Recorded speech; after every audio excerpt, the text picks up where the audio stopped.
My family, most of them never owned their own home. They rented up until several years ago.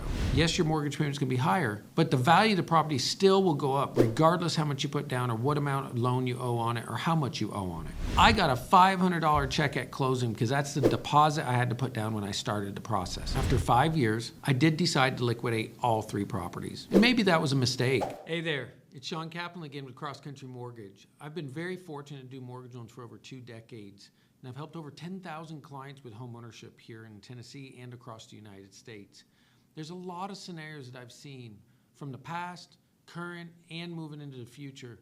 And it gives me a real good idea and objective view of how to help my clients and their families not only buy the home that they want, get the payment and the financing they want, but use this vehicle we call real estate to build wealth, eliminate debt, and hopefully retire comfortably. So today I want to talk to you a little bit about my personal plan and my personal journey. I don't share the details often. I share snippets, but I've never sat down to really share in detail, what me and my wife have done to grow to where we're at. The story starts early in my career. It actually starts early in my life. I lost my father when I was 6 years old. He took his own life, and I had a 6-month-old sister. I accumulated through college, high school, a ton of debt. We didn't have a lot of money. Nobody taught me about money. We actually weren't even supposed to talk about money around adults. And so nobody therefore shared things like credit, checking, savings, investing, real estate with me. And I certainly didn't know how to get a mortgage loan, and I certainly didn't know how to use it to build wealth and pay it off. So when I walked out of college, I had $146,000 in debt. That was a combination of student loans and credit cards. I was waiting tables. I was actually working 3 jobs. And in 2001, while I was waiting tables, I waited on a mortgage guy. And that mortgage guy said, have you ever thought about a career in mortgage loans? Honestly, I told him at that time, I said, I have no idea what you're talking about. I don't know what a mortgage is, but I'm a really hard worker. He goes, well, you can make a lot of money if you're a really hard worker. Come see me next week. So the following week, I went out there. I sat down with him. He said if I was willing to do what he told me to do, he would mentor me. And in 2 years, he was going to retire. So I did every single thing he told me to do. Everything. Plus some. I worked, I hustled, I closed my first deal, and I was just hooked. I love the idea of having people come to me and say, I trust you, please help me, please give me advice around something that's so important to every American household, that ripples for generations to come. And I know that sounds like a big statement, but think about this. My family, most of them never owned their own home. They rented. My mother did, up until several years ago. And then I've seen families that have bought real estate or people that bought real estate early in their career. And the amount of value, equity that home goes up over the years is unmatched when it comes to investing in other things. In other words, there's no way that I could ever save that amount of money for my normal 9-to-5 job. Also, what I found out, what's great about real estate and what I was taught, was that you can put down a small down payment or no down payment. Yes, your mortgage payment's gonna be higher, but the value of the property still will go up regardless how much you put down or what amount of loan you owe on it or how much you owe on it. See, the thing is if a house goes up by $100,000 in value, do you want to have $100,000 down on the house to make that $100,000 in equity gain? Or would you rather have 0, 5%, maybe $10,000, $20,000 down? The answer is simple. You want to put less down to make more if you're early in your career or early in life, because that is going to raise what's called your return on your investment. Here's an example. Let's say you bought a $350,000 home.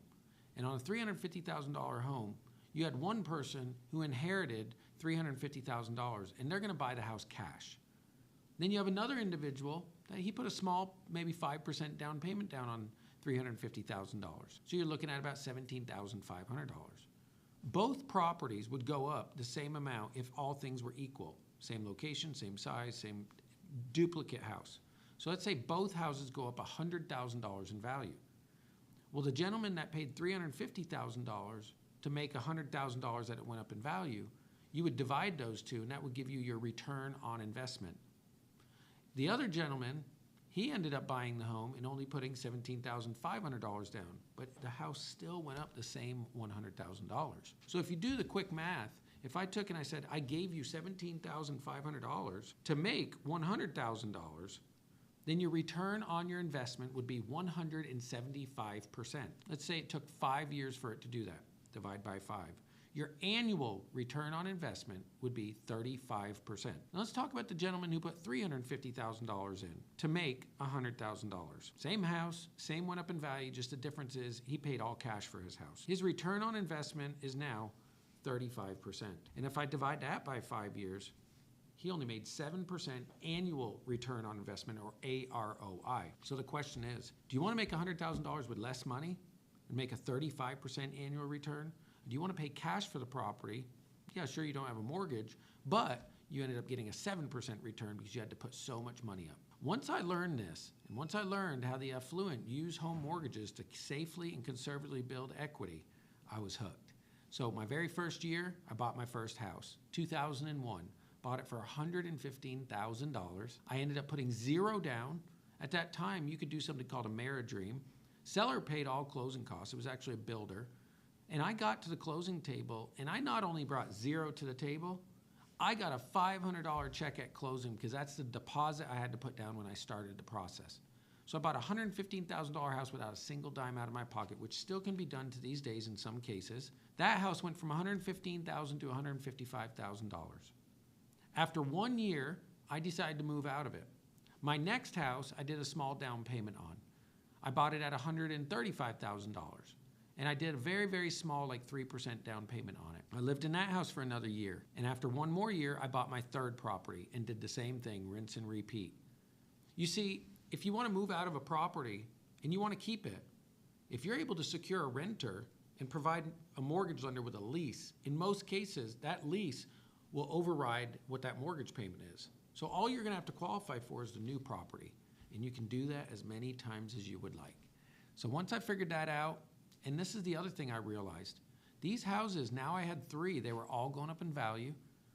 The other 2 houses were being paid for by somebody else. It was covering the payment. And what I also realized is those 2 properties offered me massive tax deduction. And being a W-2 individual, there's only so many things you can do to reduce your tax burden. But the one thing that will never match a tax reduction is a deduction in real estate. Cost segregation, depreciation. You can go ahead and deduct expenses, improvements, even mileage in some cases driving over that property. Now check with your CPA for the exact guidelines and for your exact scenario, but there's enormous benefits to keeping a home and moving out of it. Here's the other great thing. Those houses had really low interest rates that I didn't want to give up. Now, after 5 years, I did decide to liquidate all 3 properties. And I'm looking back, and maybe that was a mistake. They definitely would have been worth double that or even more by now. Probably paid off by now. But at that time, I was in a situation where I needed the money. By selling all 3 of those properties, after 5 years, I was able to pay all my debt off, go completely debt-free, and then I went ahead and I bought my new house, my 4th house, new construction home at $165,000, lived in that for a couple of years. That went up to $200,000. And I sold that property. And by the way, if you live in a property for 2 years and then you sell it, you get up to $250,000 tax-free in gain on real estate. It's $500,000 per couple. And there's even a unique circumstance where if you do additional improvements to the property while you'll live in it in those first 2 years, you and your wife can take $500,000 and you can take another $250,000 for a total of $750,000 tax-free. And these are the bullet points that I realized this is why the quickest and fastest way for a blue-collar guy like me to make money is to buy real estate, live in it, convert it into a rental property, let somebody else make the payment, let the value go up, go ahead and keep my money invested versus paying the properties off and take the tax deduction. And when I started realizing this and the return on the investment, I never looked back.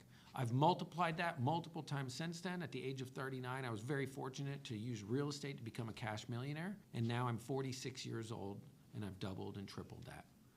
And this is also a great way for you to continue to build your lifestyle. So one thing I wish I would have done different, I wish I would have kept those properties. And the other thing I wish I would have done different, number 2 actually, would have been to start buying more vacation or lake or mountain Airbnb or short-term rentals is what they call them, STRs, or even midterm rentals, meaning instead of putting a 1-year renter in the property like I did on the previous properties, these properties, I own a couple of them now, people rent out just short term. And what's great about that is there's different tax benefits for that, but also my family can use it if we want to go to the lake, or if we want our friends to come in town and have a place to stay, if we want to go to the mountains. So my ultimate dream that I'm working on currently is a lake house, a beach house, a mountain house, maybe even a city condo. And we rent those out. And while we rent those out, somebody else is making the payment, we're getting tax deduction, and we're making passive income. But if we wanted, we could leave, live in one property for a week, 2 weeks, a month, rent out the other properties, and rotate properties once our kids go off to college. That's my plan for retirement, along with the other assets. I'm curious, what's your plans? And what are the things holding you back, or what questions do you have regarding real estate? If you've watched this video in its entirety, thank you. I hope you found value in it. If you'd like more valuable tips, I actually put out a weekly capital gains newsletter, and you can go to the bio in my Instagram, or you can go to the links below if you want to sign up for that. And please, while you're at it, follow me on my other social media platforms. I love to follow back. Leave me a comment, shoot me a message, let me know that you're following me, and I'll even give you a shout out, maybe ask people to follow you. Or I'm always happy to answer questions and even schedule a 15-minute consultation. The links will be below this video. I look forward to talking with you. Thank you for following, and invest in real estate wisely. And for more tips on growing your net worth, make sure to follow me.